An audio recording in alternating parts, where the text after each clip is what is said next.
Minority రిజర్వేషన్లను వ్యతిరేకిస్తున్న బీజేపీతో చంద్రబాబు నాయుడు ఎలా పొత్తు పెట్టుకున్నారు అన్న ప్రశ్న చాలా రోజుల నుండి వస్తుంది.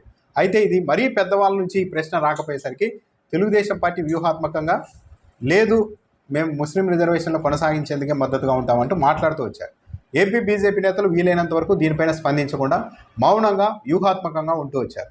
కారణం ఏంటంటే ఈ అంశం గురించి మాట్లాడితే ఏపీలో మైనార్టీలు తమకు ఎక్కడ దూరం అవుతారో, టీడీపీ కూటమికి ఎక్కడ దూరం అవుతారో అన్న భయం టీడీపీలో ఉంది, ఇక్కడ ఏపీ బీజేపీ నాయకుల్లో కూడా ఉంది.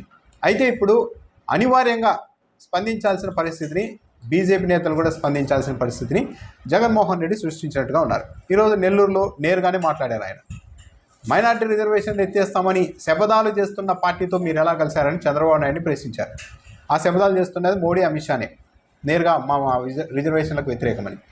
నేను చెప్తూ ఉన్నాను ఇక్కడి నుంచి, మేమైతే ముస్లిం రిజర్వేషన్లకు కట్టుబడి ఉన్నాం, ఉండి తీరాల్సిందే అని కూడా జగన్మోహన్ రెడ్డి మాట్లాడారు.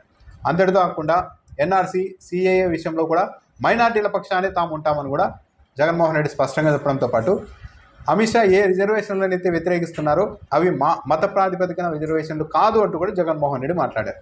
అంటే డైరెక్ట్గా చంద్రబాబు నాయుడుని ప్రశ్నించారు. ఇదే మాట నేను ఇలా చెప్తున్నాను కదా, ముస్లిం రిజర్వేషన్లకు కట్టుబడి ఉండాల్సిందే అని నేను చెప్తున్నాను, మరి మోడీ సమక్షంలో చంద్రబాబు నాయుడు మీటింగ్లో ఇలా చెప్పగలరా అంటూ కూడా జగన్మోహన్ రెడ్డి ప్రశ్నించారు. జగన్మోహన్ రెడ్డి చంద్రబాబు నాయుడినే కాకుండా ఏకంగా బీజేపీ విధానాలను కూడా టార్గెట్ చేశారు. మోడీ, అమిత్ షా అని పేర్లు ఎత్తలేదు కానీ బీజేపీ అని కూడా మాట్లాడారు. ఎన్ఆర్సీ, సిఏఏ ఈ బీజేపీకి చాలా ఇష్టమైనవి, వాటికి వ్యతిరేకంగా మాట్లాడారు, రిజర్వేషన్లకు వ్యతిరేకంగా మాట్లాడారు. ఇప్పుడు ఏపీ బీజేపీ నాయకులు స్పందిస్తారా లేదా? స్పందించకపోతే కేవలం రాజకీయ ప్రయోజనాల కోసం తమ పార్టీ విధానాల్ని ప్రధాని అమిత్ షా లాంటి వాళ్ళని ముఖ్యమంత్రి విమర్శిస్తున్నా కూడా స్పందించకుండా ఉంటే బీజేపీ నవ్వులు పాలయ్యే అవకాశం ఉంటుంది. ఒకవేళ ఇక ముఖ్యమంత్రి స్పందించారు కాబట్టి ఈ అంశంపైన వివరణ ఇవ్వడానికి ఒకవేళ బీజేపీ ప్రయత్నిస్తే, ఏపీ బీజేపీ నాయకులు ప్రయత్నిస్తే తప్పనిసరిగా బీజేపీ హైకమాండ్ నిర్ణయాన్ని కట్టుబడాల్సి ఉంటుంది. తెలంగాణలో ముస్లిం రిజర్వేషన్లకు వ్యతిరేకంగా అమిత్ షా మాట్లాడుతున్నారు కాబట్టి అదే స్టాండ్ మీద ఏపీలో కూడా ఏపీ బీజేపీ నేతలు మాట్లాడాల్సిన అనివార్య పరిస్థితి ఉంటుంది. ఒకవేళ అదే జరిగితే ఇక చర్చ మొదలైనట్టే. ఇప్పటివరకు చంద్రబాబు నాయుడు ముస్లింలకు మేము అనుకూలం, హజ్ యాత్రకు పోతే ₹1,00,000 ఇస్తాం అటు ఇలాంటి హామీలు ఇస్తూ వచ్చారు. ఆయన తన మేనిఫెస్టోలో కూడా రిజర్వేషన్ల అంశాన్ని ప్రస్తావించలేదు. ఒకవేళ ముస్లిం రిజర్వేషన్లపైన చర్చ మొదలై వైసీపీకి, జగన్మోహన్ రెడ్డికి బీజేపీ ఏపీ నేతల నుంచి కౌంటర్గా మొదలైతే అదో పెద్ద చర్చ అవుతుంది. అప్పుడు అనివార్యంగా యాంటీ మైనార్టీ స్లోగన్ని బీజేపీ తీసుకోవాల్సి ఉంటుంది.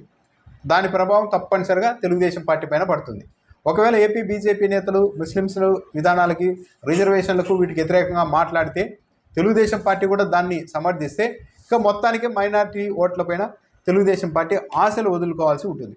ఒక విధంగా జగన్మోహన్ రెడ్డి ఒక ట్రాప్ వేశారా చంద్రబాబు నాయుడిని మళ్ళీ ఈ అంశంలో ఇరికించడానికి అన్న ఒక అభిప్రాయం అయితే వ్యక్తమవుతోంది. కేంద్ర బీజేపీని టార్గెట్ చేయడం ద్వారా బీజేపీ అనివార్యంగా స్పందించాల్సిన పరిస్థితిని జగన్మోహన్ రెడ్డి తెచ్చారు. బీజేపీ ఏపీ నేతలు స్పందిస్తే అమిత్ షా లైన్కి అనుకూలంగానే మాట్లాడాల్సి ఉంటుంది, అంటే రిజర్వేషన్లకు వ్యతిరేకంగా. ఏపీ బీజేపీ నేతలు అలా మాట్లాడితే ఇక కూటమిలో ఉన్న తెలుగుదేశం పార్టీ పైన కూడా ఆటోమేటిక్గా ఆ ఒత్తిడి పడుతుంది. ఒకవేళ తెలుగుదేశం పార్టీ లేదు, ఏపీ బీజేపీ నేతలు చెబుతున్న దానికి విరుద్ధంగా మాట్లాడితే కూటమిలో లుకలుకలు ఉన్నాయి, అసలు దీనికంటూ ఒక సైద్ధాంతికంగా ఎక్కడా లింక్ లేదు అన్న అభిప్రాయం కూడా కలుగుతుంది. సో ఈ ట్రాప్ నుంచి తెలుగుదేశం పార్టీ, ఏపీ బీజేపీ తప్పించుకుంటాయా? తిట్టుకొని మోడీ, అమిత్ షా లాంటి వాళ్ళనే కదా విమర్శిస్తుంది అని సైలెంట్గా ఉంటారా? మరేంటి అన్నదైతే చూడాలి.